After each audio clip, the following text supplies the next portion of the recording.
part of what we want to do is kind of throw that rock into the pond and have the ripples go out.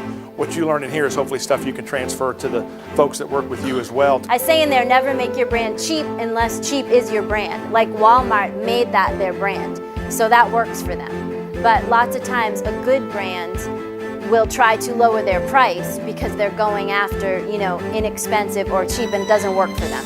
Because that's not why people are seeking them out. That's not what they do best. I would encourage you to do this.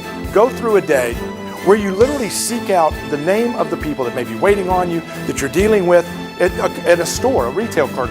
Ask them their name, make just that little half extra step connection, and you will literally see them light up. If the front end service is great and they had a great experience purchasing the car and everything's wonderful and they come for their first oil change and somebody's rude to them, if the service manager is rude to them, didn't explain properly whatever might have gone on with their vehicle, all it takes is one angry, upset customer with a Facebook, Twitter account, and a blog, and you're all done. We've become so high-tech, we've become so inundated with information and technology that personal connection is missing. So the good news for a company that's trying to make that personal connection with your clients, to make that what your brand is, it's not going to take much to do because nobody else is doing it. It's not like it used to be. It used to be that if somebody had a bad experience, you'd have to wait till they actually encountered another human being to share their bad experience.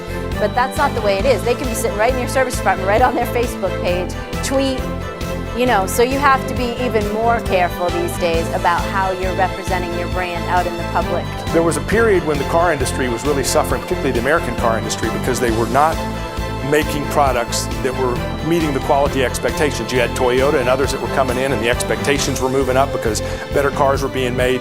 And you had some folks in the manufacturing line who saw their job as, well, I just do left door handles.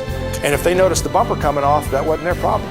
And cars would come off the end of the line and the bumper's coming off because 15 people had touched that car, but it wasn't their problem because the bumper guy didn't do his job.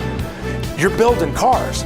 You're selling cars, you're making relationships. The whole deal is yours. Whether you're in charge of windshield wipers or bumpers or car doors or making sure it's filled up, making sure it's cleaned up, make sure it still runs when somebody gets out on the main road.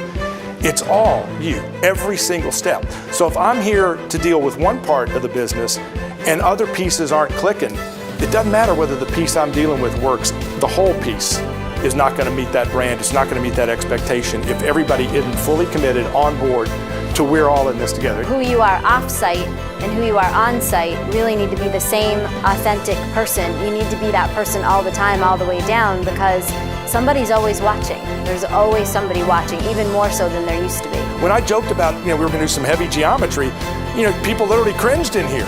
That stuff scares us. You get that long sheet and there's all these numbers everywhere. That is not a fun process. But somebody's got to do it.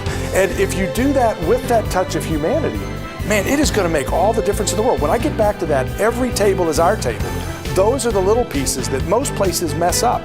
And if you do it better, you're going to knock it out of the park. Sometimes making the person, the brand, like Dave Thomas did for Wendy's and Colonel Sanders did for Kentucky Fried Chicken, sometimes that works.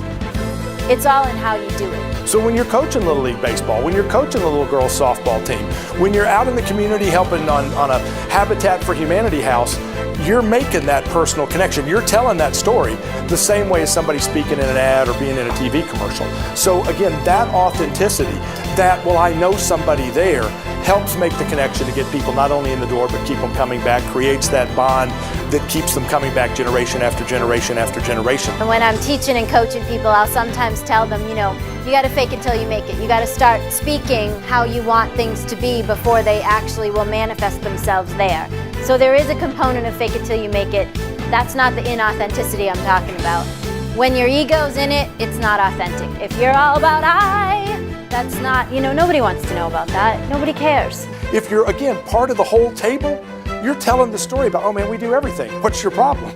Everybody's a salesperson. Again, you may be in finance, you may be, helping people whose cars break down, you may be putting in parts, but you're all in sales. You're all in sales because you're selling the brand, you're selling what Beeman does. So knowing that story is absolutely critical of what do we do better than anybody? Why do we do it better than anybody? What's our mission? This whole branding piece is about what's our story and how do we tell it every opportunity we get. Because people aren't going to believe TV, they're not going to believe radio and print as much as they're going to believe somebody they know. And if you can tell that story, again, you're serving that whole table.